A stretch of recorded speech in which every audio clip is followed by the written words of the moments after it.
Okay, conflict deflection. So sa workplace and sa management, ito raw yung shift, ito yung ito yung purpose o yung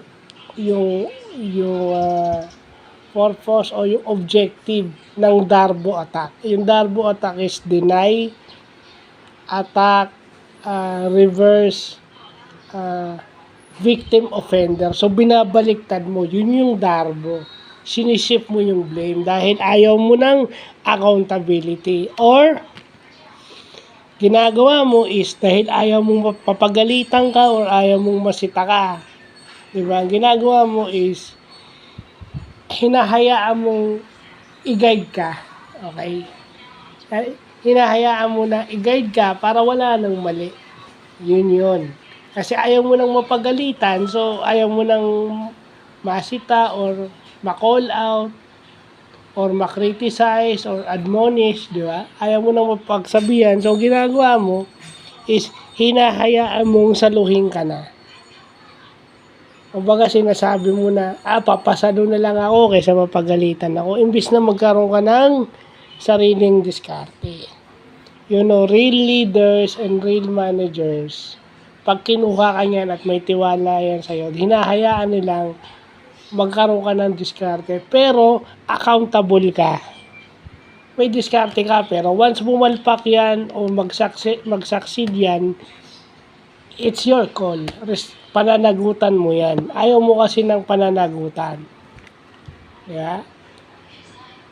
Sasabihin nyo, pangatlo lang kayo, pang-apat lang kayo sa rank, kung may rank, dapat sila, ganyan eh. Hindi eh. Kung ikaw yung pangatlo, pang-apat o pang-lima, dapat hinahanda mo na yung sarili mo. Kasi baka ikaw na yung susunod. Yeah? And minsan, kahit na kagaya ko, di ba? I'm second. Among officers, I'm the second.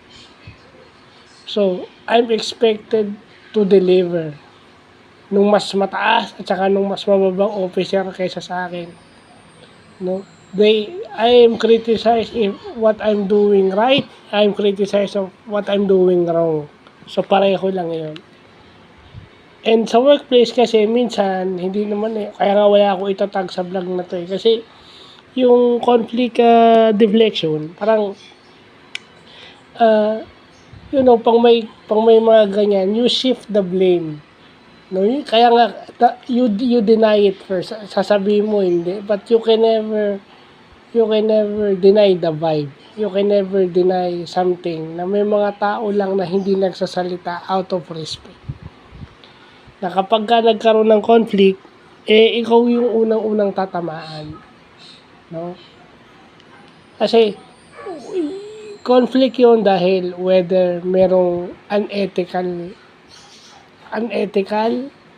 issues, merong immoral issues na kailangang i-address, yung mga ganyan. Misa sa workplace, yung ganyan.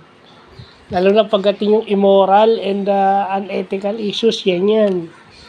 Pag naungkat yan, isi-shift yung blame. Lahat ng baho nung nagtatanong o nagki-criticize, lahat yun ibabalik. Di ba? I-deny na hindi totoo. Pero marami naman kasi yun eh, walang usok kung walang apoy. Kasi yung iba sasabihin, chismis lang. Hindi naman lahat ng chismis lang.